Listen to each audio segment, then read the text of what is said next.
Thanks to Audible for sponsoring this video. Give them all my dear love and a kiss. Give them all my dear love and a kiss. Tell them I think of them by day. Pray for them by night. And find my best comforts in their affection at all times. A year seems a very long time to wait before I see them. But remind them that while we wait, we may all work, so these hard days need not be wasted. I really enjoyed Greta Gerwig's 2019 adaptation of Little Women. It turned out to be one of my favorite films from the year. But Gerwig's adaptation is far from the first. The book Little Women, written by Louisa May Alcott in the 1800s, has an unbelievable amount of screen adaptations. Josh, I'm sorry. I didn't know anyone was here. Not at all. Stay if you'd like. You see, I don't know anyone, so I felt Rather strange at first, you know. So do I. Should I put on my jacket? I never know the rules. Miss March, isn't it? Yes, Mr. Lawrence, but I'm not Miss March. I'm only Joe. I'm Laurie. Theodore Lawrence, but I'm called Laurie. Joe March. Besides Gerwig's version, in just the last 3 years, we also had a version that put the story in a modern setting. Sorry. Avoiding people? What? Me too.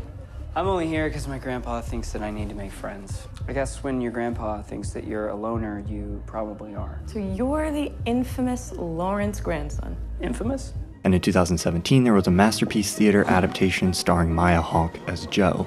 Hello again. Don't you care for the party either? It's lovely. It's just I don't know many people. Me neither. And I have a headache. Me too. The first film adaptation of the story was in 1917 as a silent film. There was another film adaptation just a year after that in 1918. I wasn't able to find copies of these versions. The first available film adaptation we have is the 1933 version starring Katharine Hepburn as Jo March. Don't you like to dance? Oh, yes, I love to dance, but I can't. I promised I wouldn't. What? There's the 1949 adaptation. Why not? Don't you like to dance? I love to, only I promised I wouldn't. Oh, of all the silly... Why? Why? Look. And the 1994 adaptation,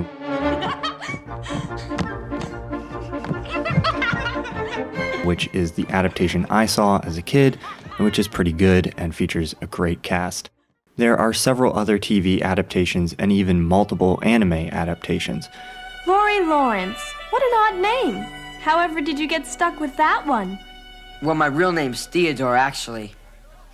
Why do you call yourself Laurie? Well, you see, when I was away at school, all the boys started calling me Dora, and that's a name I absolutely hated. So I had to beat a few of them up to make them stop teasing me. With so many adaptations over the years, besides the predictably excellent A24 cast and Meryl Streep, what is Greta Gerwig with her 2019 adaptation really bringing to the table? Well, by setting scenes from the film adaptations side by side, we can begin to see. Let's take a look at the scene where Laurie proposes to Jo. Don't feel too badly, Jo. You still got me. You've still got me. Oh, I'm not good for much, I know.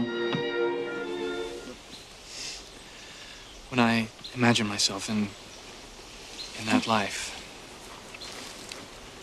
I can think of only one thing.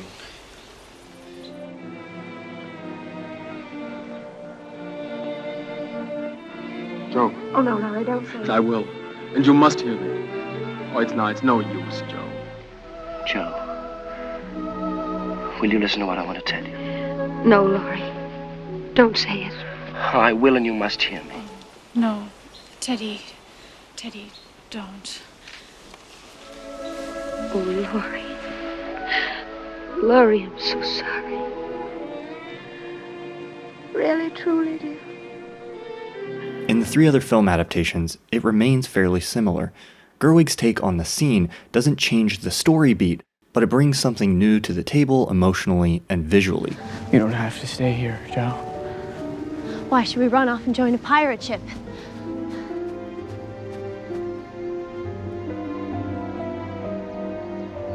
No, No. It's no use, Joe. Please Joe, we've don't. got to have it out. No, I have loved you ever since I've known you, Joe. I couldn't help it. There's emotion in the blocking and energy in the camera work that just doesn't exist in these other scenes.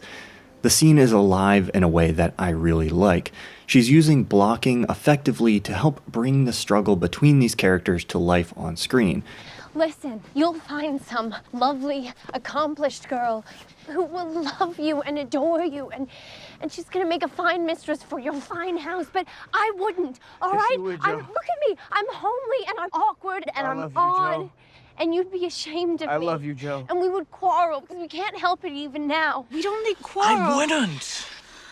You can't even propose without quarreling. I know we would quarrel. No, we wouldn't. We always have, you know. Everything would be horrid.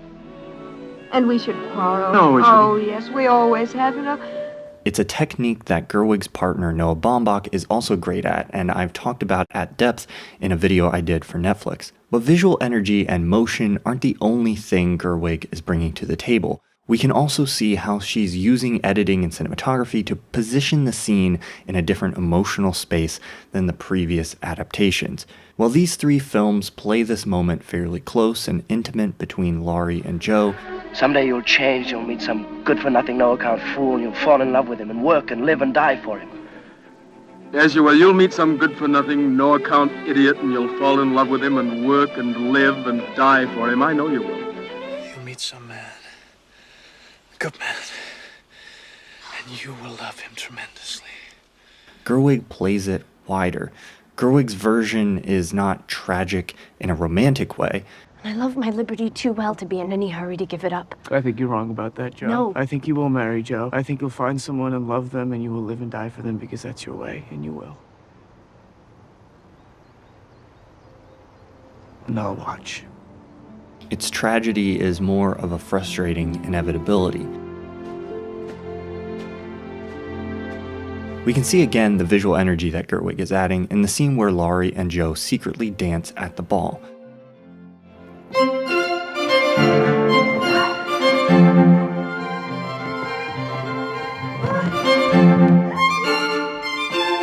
There's a playful energy in the camera work and blocking that Gerwig brings to this scene that doesn't exist in any of the other adaptations I'm showing here.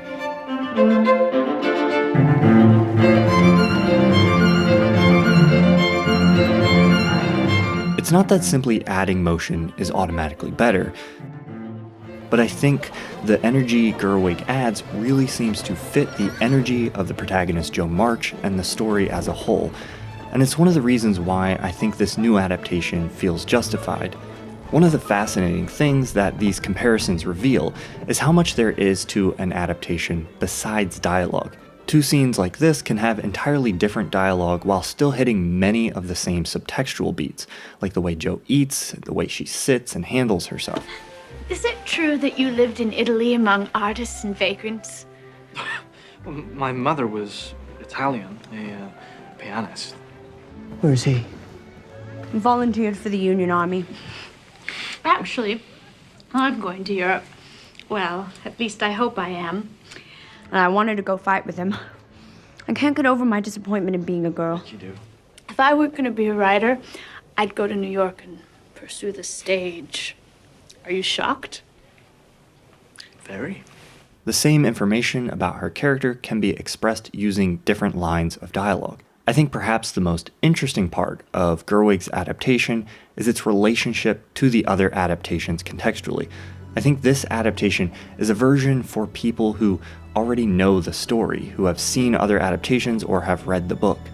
It will still make sense to anyone who's experiencing it for the first time, but for those who already know the story, the way it plays with that story will add something new to their experience. A key aspect of this is the nonlinear approach. This contrasts the sisters older and later in life against a very idealized portrait of their youth. Placing these scenes in direct juxtaposition adds a nostalgia and melancholy to the story that I don't think is as present in the other versions. I'm awake. Horrible piano. This romantic nostalgia is reinforced through the score, Merry Christmas! painterly lighting and composition. Hannah's put together an absolute Christmas miracle. Kidney pie and popovers. Sausage. And everything. Oh, I don't know when I've had a popover. Joe Angel, fetch your Marmee. She went out at the crack of dawn to see some Germans. Where is Marmee? I'm starving. Goodness only knows. Some poor creature came a-begging. Your ma set straight off to see what was needed. We could help other people at a time convenient to us. Joanne? Merry Christmas, Hannah. Merry Christmas. Good morning, Hannah. Merry Christmas. Where's Mommy? Oh, she just went down the street, but she'll be right back. She wants you to have your breakfast when I can get it dished up. Gerwig takes liberties with the book's ending, which I'm going to spoil here, so fair warning if you haven't seen the movie or read the book. Every other film adaptation ends the same way. I have nothing to give, but my heart so full and these empty hands. Not empty now. Oh, heart's dearest. And these empty hands. Not empty now. Oh, Joe.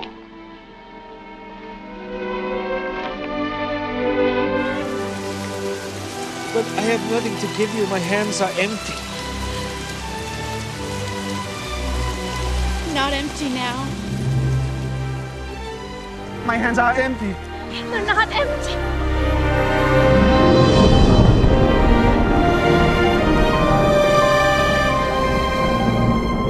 I love it. It's romantic. It's very moving. That's very emotional. In Gerwig's version, Joe's acceptance of Professor Friedrich's proposal only happens in Joe's in-movie book. She doesn't actually marry him, and while this is a change from the original story, it's done as an attempt to maintain the feminist spirit of the original book. So, who does she marry? No one. She doesn't marry either of them. No. And it creates an ode to author Louisa May Alcott, who herself remained unmarried her entire life, and for whom the book was at least partially autobiographical. Well, she says the whole book that she doesn't want to marry. Who cares? Gerwig makes the assertion that Alcott may have preferred for Joe to stay unmarried in the book, but was pressured to give the story a traditional romantic ending by publishers. And while we don't know if this is the case, Gerwig's version becomes a commentary on the way the previous adaptations still present Joe's engagement as the climactic event in her life. Girls want to see women married, not consistent. No, it isn't the right ending. The right ending is the one that sells. While the book extends one chapter past this moment, every other film adaptation we've looked at ends right here. Like the book, Gerwig extends the story past where the other films end. The climax of Gerwig's version is not Joe's eventual engagement, but the publishing of her book. The film's stronger nostalgic and melancholic tone play a role here. Joe's problems aren't all solved by an engagement. And I'm so sick of people saying that love is just all a woman is fit for. I'm so sick of it. But I'm so lonely. She's accomplished something satisfying, but it isn't without loss and hardship along the way. And here Gerwig's use of the nonlinear story structure plays a thematic role. Because we see Joe and Laurie separate from the beginning, and Meg and John already married, it takes the focus of the story away from the audience waiting to see who will and won't get married, and shifts it to the sisters' lives and how they're grappling with loss and growing older. Gerwig shows us why it can be worth creating yet another adaptation of something that's been adapted so many times. Not only does she bring a higher level of artistry and direction by giving the film a new level of energy through blocking and cinematography, but she positions the story as a reflection on the past adaptations, the values and message of the story itself, and the life of the author. A lot of us are stuck at home right now with some extra time, so it's a great time to dive into an audiobook. Just like there are many different film adaptations of Little Women, Audible has many audiobook versions of Little Women. You could choose the version with the narrator you prefer, or you could choose the Audible original dramatization that features Laura Dern as part of a full cast. You could get one of these audiobooks for free when you sign up for a 30-day free trial at audible.com/ThomasFlight. Choose one audiobook and 2 Audible originals absolutely free. Visit audible.com/ThomasFlight or text ThomasFlight to 500-500. Thanks again to Audible for sponsoring this video. Thanks so much for watching, and a special thank you to my patrons for their support. If you want to support what I do, go to patreon.com/ThomasFlight.